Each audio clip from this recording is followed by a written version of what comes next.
Bonsoir à toutes et à tous, bienvenue dans un tout nouveau numéro des Sartois du Web. On est en simultané sur Facebook et sur notre chaîne Twitch, twitch.tv/LMTVSart. Votre programme de la soirée, on parlera du chiffre de la semaine, c'est 5 avec un gros événement qui aura lieu au mois de mai au MM Arena.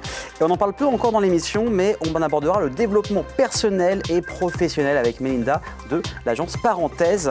Il y aura ensuite le portrait d'Enoé. Alors si vous aimez la mode pour les femmes, enfants et hommes, Enoé vient d'ouvrir juste à côté des studios d'LMTV, rue Hippolyte Le Cornuet.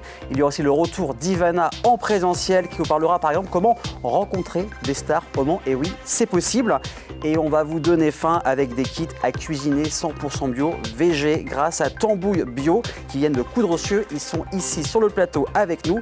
Et on finira cette émission avec le Zap et la folle semaine de Caro. Cette semaine, le chiffre, c'est numéro 5, on va faire du sport les amis, avec 5 km à parcourir pour cette course géante mêlant fun, endurance et obstacles. Alors si vous avez déjà voulu faire Ninja Warrior, c'est le moment de vous inscrire sur cet événement fou. Après une première édition à Monsigné, direction le MM Arena le week-end du 29 mai 2022. Plusieurs étapes, un échauffement fun, un parcours inédit, plus de 12 obstacles gonflables géants et des cadeaux à gagner. Une seule adresse, www.bulkygames.fr. Et maintenant, il est temps de parler de développement personnel et professionnel.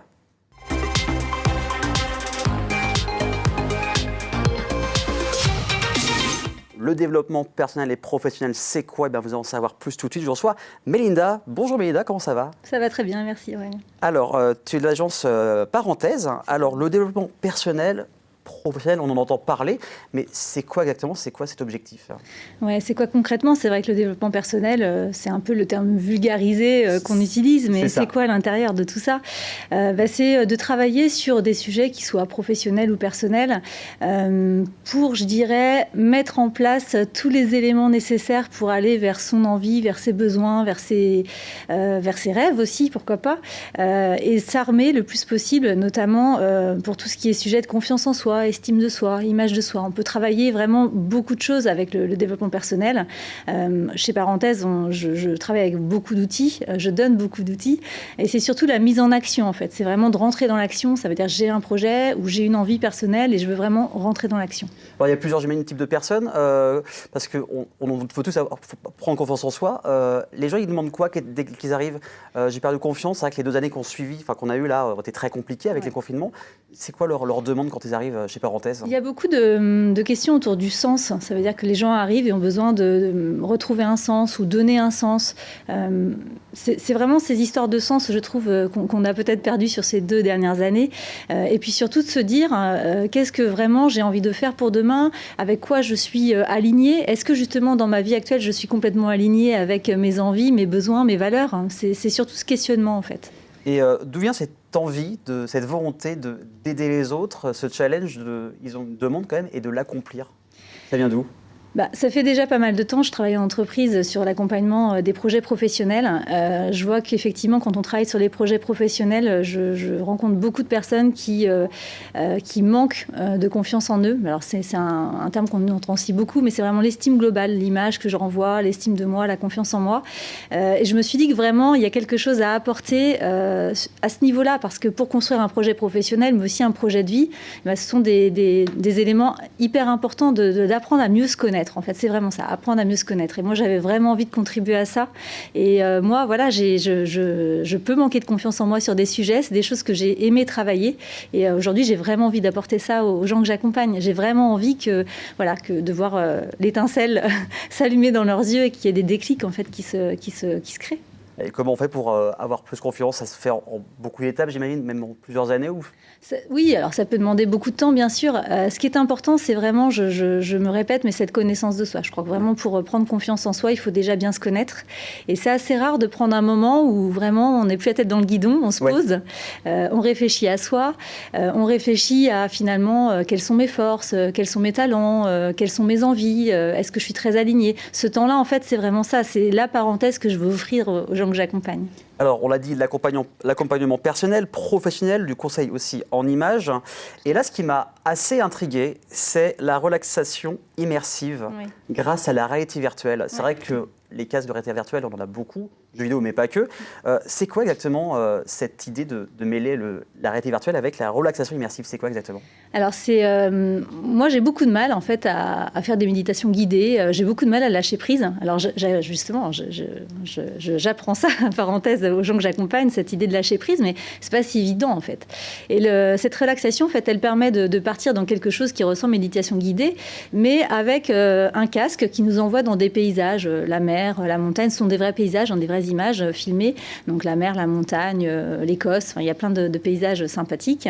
Et en fait, ça permet vraiment d'avoir tous les sens qui sont complètement connectés à quelque chose. Donc, je me balade dans un décor, j'ai une musique et en même temps, une sophrologue me parle pour me dire de respirer, me détendre et me donne aussi des choses qui vont s'intégrer en moi et qui vont avoir un bienfait immédiat. Les retours que j'ai, c'est vraiment ça. Le bienfait est immédiat et en quelques minutes. Les séances, c'est 20 minutes maximum et on repart complètement déconnecté pour mieux se reconnecter ensuite. C'est fou ça, en fait on voyage sur place finalement. Tout à fait, ouais. On se balade vraiment dans le décor, donc on peut être sur une balade sur l'eau, on est dans les îles grecques et on se balade pendant un temps de 10, 15, 20 minutes pour complètement déconnecter, lâcher prise.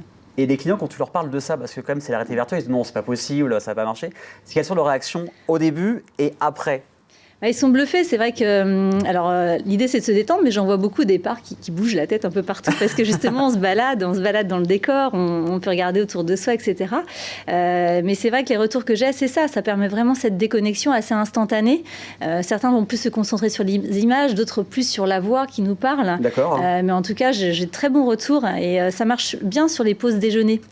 Les pauses déjeuner, les sorties de bureau, parce qu'effectivement ça permet vraiment de lâcher prise. De déconnecter complètement. Il y a d'autres prestations aussi sur la morphologie, le maquillage, le shopping. Il y a un vrai accompagnement pour se sentir vraiment bien finalement. Ouais, c'est vraiment ces prestations-là, c'est vraiment pas du relooking, c'est pas ce que je veux faire, c'est vraiment accompagner la personne à se sentir mieux avec elle-même. Donc c'est vraiment dans cette image-là. Et je fais également des ateliers collectifs. Donc ça, c'est vraiment quelque chose que j'ai voulu mettre en place dès le départ. Ce sont vraiment cette notion de s'apporter collectivement, découvrir des sujets, mais partager ensemble. La force du collectif, elle est énorme. Et j'ai pas dit aussi, il y a la colorimétrie en termes d'atelier. Alors c'est quoi la colorimétrie, un type d'atelier? La colorimétrie, c'est de regarder quelle couleur va le mieux nous aller pour les couleurs qui vont nous mettre le plus en lumière, je dirais. Donc, pour être plus sûr de soi, de se dire, tiens, je porte la chemise de la bonne couleur parce que je sais que cette chemise, cette couleur, elle me met en lumière. C'est toujours hyper rassurant. Donc voilà, c'est un atelier où on va faire des comparaisons entre est-ce que je suis plutôt d'une couleur, ce qu'on appelle froide, d'une couleur chaude, et effectivement, quelles sont les teintes qui vont le mieux m'aller. Et ça te prend combien de temps pour regarder quelqu'un et dire tiens, cette couleur, c'est le rouge, le jaune, le bleu?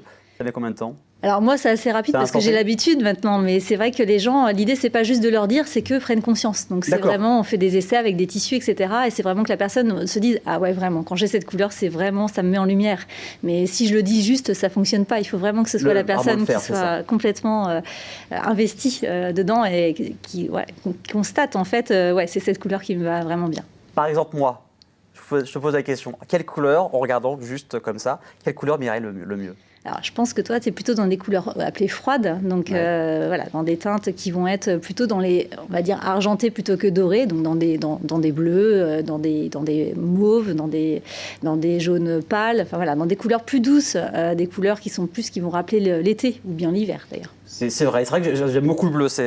En tout cas, voilà, c'était à l'instant T, donc n'hésitez pas à aller la voir. On rappelle, c'est en haut de la rue Gambetta. Et j'ai vu aussi, il y a différentes formules qui ont des noms. Il y a un truc avec les insectes et les animaux volants. Oui. Il y a des formules hirondelles, libellules, papillons, colibris. Il y a quelque chose avec les insectes et les animaux de désert, hein? Alors moi, je suis très attachée au colibri, j'ai un tatouage du colibri. Donc ça a été un peu ça, ça a été de voir, on commence effectivement petit et puis on va jusqu'à ce colibri qui est vraiment le moment où... pour moi, c'est vraiment l'image de la résilience, d'avoir appris des choses et de pouvoir avoir vécu parfois des moments difficiles, mais de pouvoir surmonter tout ça et se réinventer et être vraiment soi. Pour moi, c'est vraiment ça. Et je trouve que ces images avec ces papillons, ces libellules et ce colibri, ça permet vraiment de montrer ça, cet envol en fait qu'on peut prendre si justement on prend le temps parfois de prendre du temps pour soi. C'est le principal. Alors, il y a aussi d'autres choses, quelque chose qui m'a vraiment étonné. Alors, il y a l'événementiel, donc il y a les cérémonies classiques laïques, mais il y a aussi la préparation de surprises. Et ça, c'est assez original, je trouve. Ouais, donc, si quelqu'un veut faire une surprise à quelqu'un, c'est possible, quoi. Oui, tout à fait. Alors ça, c'est vraiment aussi quelque chose qui me tient. Moi, l'idée, c'est, voilà, quand j'ai mis Mélinda, génératrice d'étincelles, c'est vraiment ça, c'est de créer la petite étincelle et voir que les gens, il y a quelque chose qui s'allume chez eux.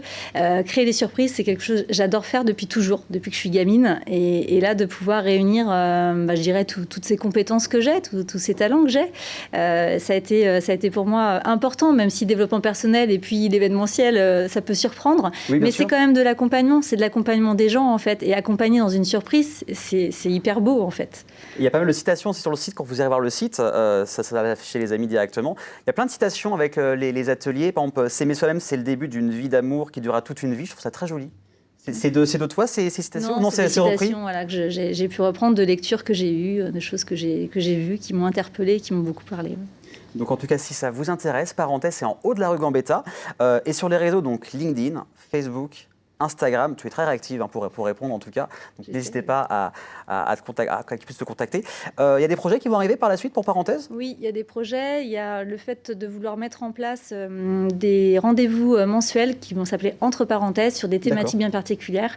Par exemple, l'hypersensibilité, ce sera le premier thème. Le burn-out. Ensuite, j'accompagne beaucoup de gens en burn-out ou en tout cas qui ont vécu des burn-out. Des personnes aussi en rémission de maladie. Donc des sujets pour pouvoir aborder le sujet, en parler, donner des éléments sur ce que c'est, par exemple l'hypersensibilité, et ensuite avoir un débat ensemble. Souvent, les gens se sentent seuls face à certaines situations, l'hypersensibilité, le burn-out, on se sent assez seul. L'idée, c'est de pouvoir partager et créer vraiment, je ne sais pas si c'est un groupe de parole, mais un échange en fait où on peut parler, on peut se sentir compris avec d'autres qui vivent la même chose que nous. Donc ça c'est à venir. J'ai l'impression que tu parles de l'hypersensibilité, de burn-out, c'est que ça se développe, enfin on en parle plus en ce moment, j'ai l'impression. Les gens ont moins peur d'en discuter autour d'eux. Oui, en tout cas, sur les réseaux, ça se reflète beaucoup. Je pense que ça s'est aussi vulgarisé et de pouvoir dire que c'est pas que j'ai un problème de concentration, c'est peut-être que justement je suis hypersensible. Alors oui, on entend beaucoup plus parler, le développement personnel, on entend beaucoup plus parler, on trouve beaucoup de choses sur Internet déjà. Donc c'est des sujets aujourd'hui qui sont pas mis de côté, ça existe vraiment. Le burn-out, ça existe vraiment. Il y a des gens qui sont vraiment mal parce qu'il y a une surcharge à un moment donné. Donc ça existe vraiment et je pense que c'est important de pouvoir trouver des groupes où on va pouvoir en parler ensemble, en fait. En tout cas, j'espère que ça vous donne envie d'aller voir Mélinda chez Parenthèse. Merci beaucoup d'être venue sur le plateau. Merci à toi de m'avoir invité. Et dans quelques instants, si vous aimez la mode de seconde main ou alors les vêtements dégriffés, rendez-vous avec Enoé et son portrait. Et aussi, Ivana va revenir en plateau. Ça, c'est juste après la pub. À tout de suite.